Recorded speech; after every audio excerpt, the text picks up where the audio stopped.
You got sick and hurt people trying to heal sick and hurt people. Okay. And they not heal themselves. So some of the podcasts where they like, oh, don't date a single mom. It's a lot of them folk out here. Okay. Have platforms and they hurting, they sick, and they angry, and they mad. You can see it. You can see it. You can see it. They say the hurt people, and heal people. Yep. So the heal people, when like, I forgot who I heard say this recently too. And it ties into something I said when I was still at your house, and you had first started teaching me to meditate. Mm-hmm. And I was as I'm like elevating and like starting to like feel like so much better and like going to therapy and healing stuff, it was like you walk into a room and when somebody talk and when they just say certain things or just even sometimes in their body language, it's like, okay, I can see where you're hurt. I can see, like, I can hear where it's coming from. I can tell if that's from a previous relationship, whether it's from your parents, whether it's from your, like, so when you heal, you can see it. So especially the way you communicate it too, got a way of saying like how you've healed or how much healing you've done, and you know how it's also being said. Especially on podcasts where you know somebody probably really mean good, but when they coming off and it's just like, no, you need to do this, and it's just like, yeah, you got a little bit more healing to do because you got the right idea, you on right, but you need to. Yep, because they haven't taken a searching and fearless moral inventory of themselves. Mm-hmm. They haven't healed. They still have baggage and thinking that they have arrived. Yeah. Because somebody told them, oh, you should start this, or they got this preconceived notion. It's just like a preacher trying to come, oh, I'm gonna be a preacher. Just because you've learned some things, but it's like, have you really done some healing? With your newfound... And usually that people, because I used to be a preacher, so... Really? 95, 96. Dang, I was just born. I would answer the phone, God is calling. And so I baptized folk, I eulogized folk, I was an intercessor, prayer warrior, armor bearer, done a lot of things, in ministry. Oh, snap. Okay. Yeah, a lot of stuff in ministry, just coming from that perspective in ministry. And you learn a lot. You learn a lot in life. And I'm about to say, and that's the best that you were in that time with your level of understanding. Yeah, absolutely. And so knowing what I know now, I don't take away or regret anything that I've experienced or witnessed during those times. So even with that, I ran from the calling. So you ran away from preaching? I didn't want to do it.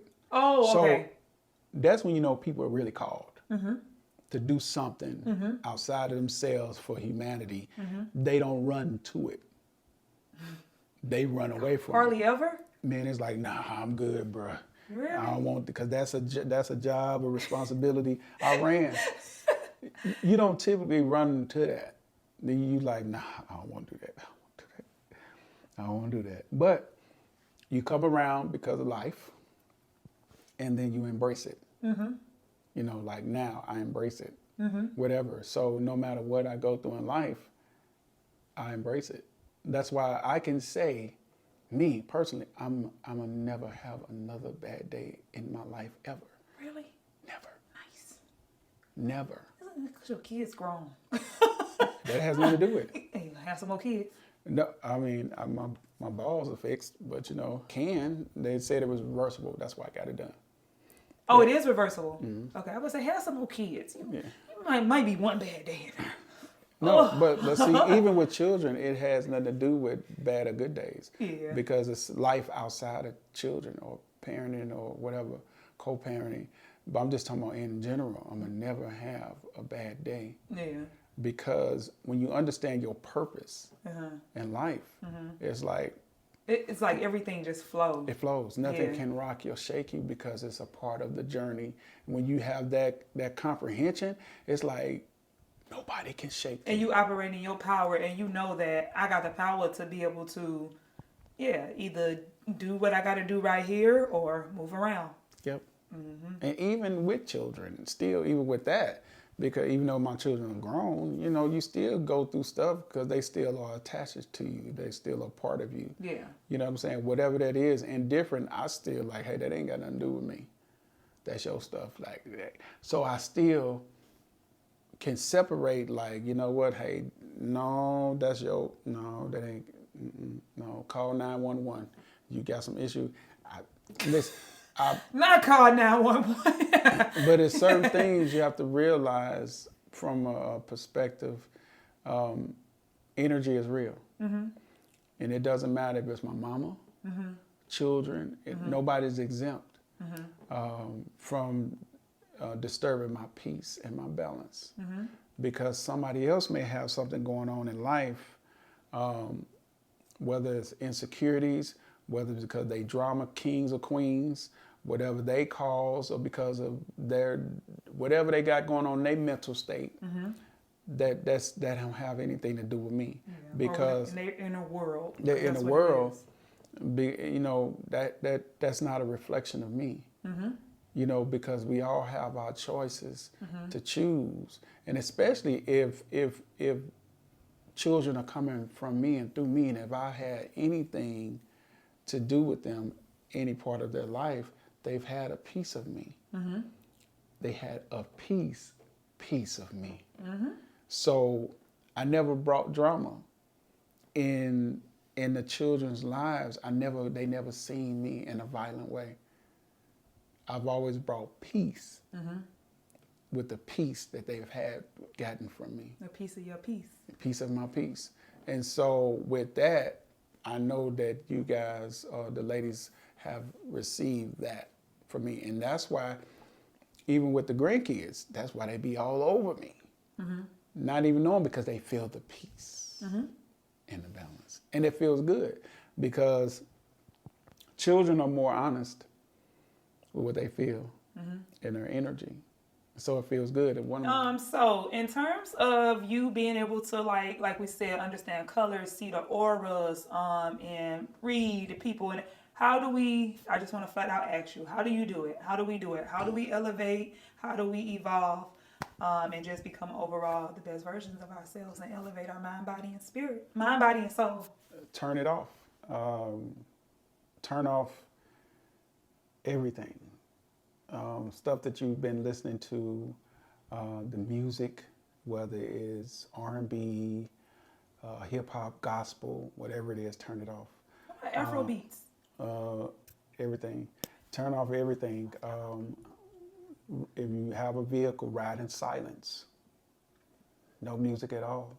And do that for a nice while, 3 to 6 months. Just try 3 to 6 months, ride in silence. And some people can't even do that. I just got to hear something. That means that you are out of tune. If you just got to hear something, if you have to have this artificial to stimulate you, everything we need is in here. We are the frequency. We are the noise. We are the vibration. We are the colors. We are life. And we have to tap within ourselves the river of life that's in each and every one of us. So turn it all off. Turn off your social media, whatever you need to do. Stop listening to the people that you've been listening to. Even though they are inspirational, and you use them as a crutch to get you over, but be your own crutch. Turn off everything and move in silence. Stop talking too much and listen. If you over talking people, stop. Just listen. Just observe and watch people. You don't always have to have an answer. You don't always have to say something. Just sit and be in a place of listening. And you'll start hearing frequencies. You'll start hearing sounds. You'll start hearing yourself. You become more in tune with yourself. And then you'll start hearing stuff that you couldn't hear before because it was too much chatter. It was too much interference. It's too much electrical stuff that was going on. Too much just everything that's blocking the signal. So cut it off. Blocking what signal? The signal that you need to receive. So from everything around you. Okay. Blocking those signals that's interrupting the signal that you need to receive that's specifically catered to you. Yeah. Yeah, it's like medicine. Something that strategically, your spiritual DNA markers, your spiritual DNA specifically that's going to apply to you. And that's how you're able to hear and become more sensitive, and you'll be able to hear more clearly. Like, what was that? You'll hear it, but you can't hear because you got so much noise around you. You always turn on the radio. You always want to listen to something. You always turn on social media. You always want to do this. You always listen to Max, TV, all this and that. But if you ride and you do it in silence, trust me, you will tap into some things that you've never tapped into before. So that reminds me of like how you sometimes hear memes, and I've been like this since I was a teenager, but I seen like little memes and stuff about it. Like people be like, I've been riding in silence this whole time and didn't even realize it. And it's because they were they aligned, you think you would say? Yeah, they, when you led to do stuff like that, like riding inside, the time go by so fast. It do. Because your mind and your spirit, everything you start thinking and imagining, your stuff just be going, and it's a peaceful place. Okay, yeah, because I've caught myself so many times just riding in silence and not even realizing it. Yeah. Just riding around St. Louis on the south side, just going to my destination and then like, shit, oh, the radio, it's quiet in here and I'm by myself. Yeah. So, yeah, but I seen a meme where it was just like, I done got to my destination and I've been riding in silence this whole time. So, y'all, it's not a bad thing because the way it was seen, the way it came across on the internet, like it was a bad thing. Yeah. Like it was, that's how the meme basically put it in context, like it was something wrong with you. Yeah. Oh, nothing. There's, like I said, it's just the opposite. It's the opposite. Now, I'm like personal experiences. We've back in the day, in the 90s, we had. I mean, people still do it today, but we used to have the booming systems. The 15-inch woofers in the trunk and Alpine, Kenwood, EQ 4.6x9s in the back dash, Them tweeters. The beats, I'm talking about amped up, make your heart skip. Yeah. And that music being so loud, not only is it throwing off your vibration, your frequency, it's throwing off your awareness.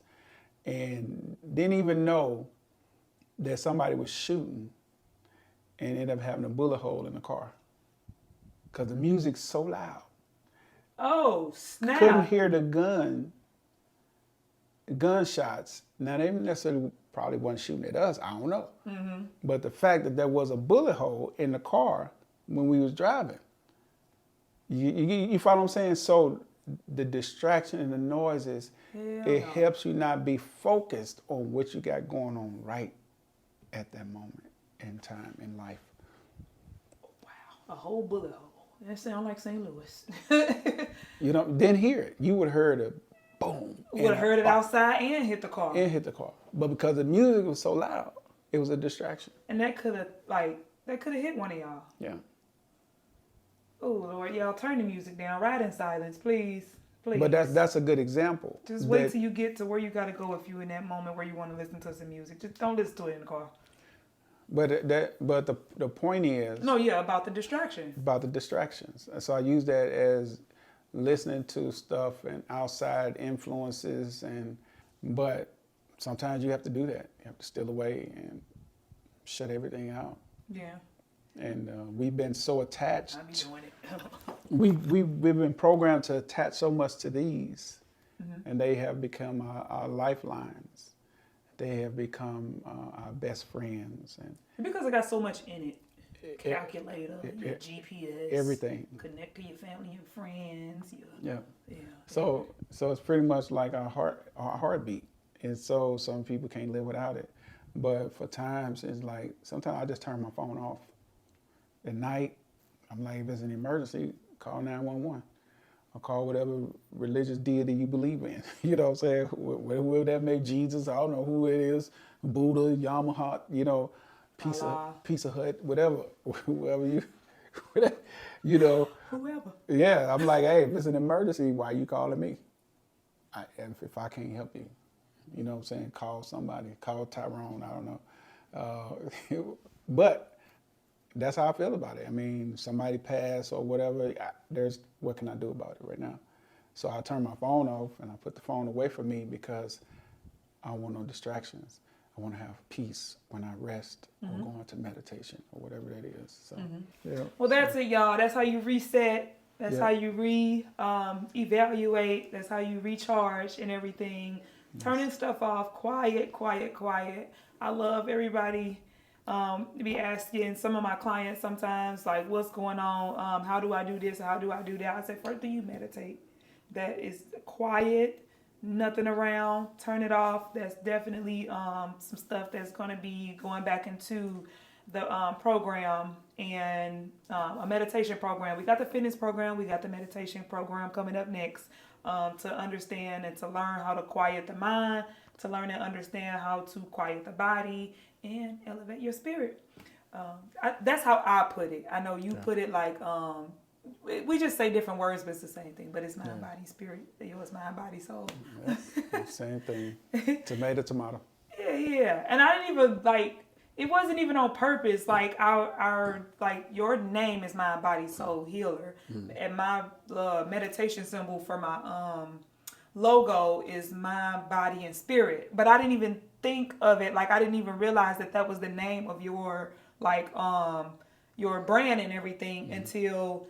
What happened? COVID hit and it was quiet. Everything was, nobody didn't have nothing to do and everything was quiet. So my fitness has been a part of my life since I was younger. I've always taken care of my body. Quite contrary. How they say, oh, you too skinny. Opposite learning. Oh, you too small. Oh, you eat so clean. Oh, you know, this because we've been learning opposite, so, but the body has always been intact. It was COVID that helped the mind, like when you told me listen to these type of musics and frequencies on YouTube and stuff and meditate to those, so that helped my mind be able to really control the body. And then spirit, that's just always with us, so that I took from a lot of different teachings. So it just all came together like right around COVID, like, okay, that's what helped me pick the logo and name the brand, Mind, Body, and Spirit. Because I just learned in that time of COVID, it's like we are a trinity. We are three different things that makes us up while we're here. We're always spirit, like, in different realms and different times.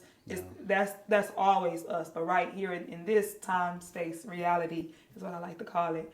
The mind kind of connects the body and the spirit.